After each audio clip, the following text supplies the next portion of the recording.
Well, Pilgrim, here I am again with the Grace Abounding to the Chief of Sinners by John Bunyan. Take up where we left off the last time we were together. These things, therefore, upon mine own account, trouble me not. Talking about the accusations and the slander against him. These things, therefore, upon mine own account, trouble me not. No, though there were 20 times more than they are. I have a good conscience, and whereas they speak evil of me, as an evil does, they shall be ashamed that falsely accuse me. So then, what shall I say to those that have thus bespattered me? Shall I threaten them? Shall I chide them? Shall I flatter them? Shall I entreat them to hold their tongues? No, not I. Were it not for that these things made them ripe for damnation, that are the authors and the abettors, I would say unto them, report it, because it will increase my glory. Therefore I bind these lies and slanders to me as an ornament. It belongs to my Christian profession to be vilified, to be slandered, reproached, and reviled. And since all this is nothing else, as my God and my conscience do bear me witness, I rejoice in reproaches for Christ's sake. I also call in all those fools or knaves that have thus made it anything of their business to affirm any of the things afore named of me, namely that I have been not with other women or the like, when they have used to the utmost of their endeavors and made the fullest inquiry that they can to prove against me truly that there is any woman in heaven or earth or hell that can say, I have at any time in any place, by day or night, so much as attempted to be not with them, and speak thus to beg mine enemies into a good esteem of me. No, not I. I will in this beg relief of no man. Belief or disbelieve me in this, all is a case. It's all a case to me.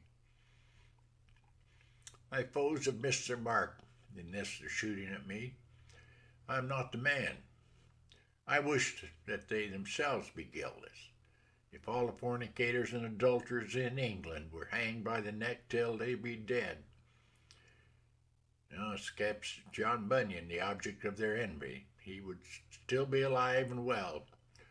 I know not whether there be such thing as a woman breathing under the copes of the whole heaven, but by their apparel, their children, or by common fame, except my wife. And in this I admire the wisdom of God, that he made me shy of women from my first conversion until now.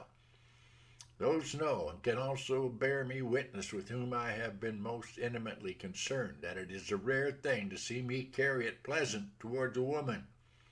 The common salutation of a woman I abhor. It is odious to me in whosoever I see it. Their company alone I cannot away with. I seldom so much as touch a woman's hand, for I think these things are not so becoming.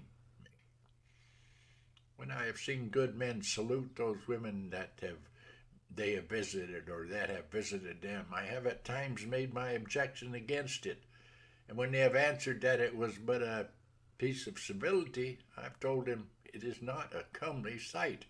Some indeed have urged a holy kiss, but then I have asked why they make box, why they then salute the most handsome, and let the ill-favored go. Thus how laudable soever such things have been in the eyes of others, they have been unseemly in my sight. And now for a wind-up in this matter. I call in not only men but angels to prove me guilty of having carnally to do with any woman save my wife. Nor am I afraid to do it a second time, noting that I cannot offend the Lord in such a case. To call God for a record upon my soul that in these things I'm innocent.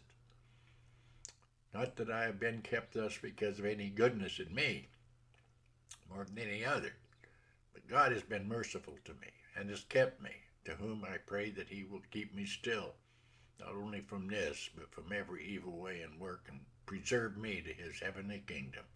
Amen.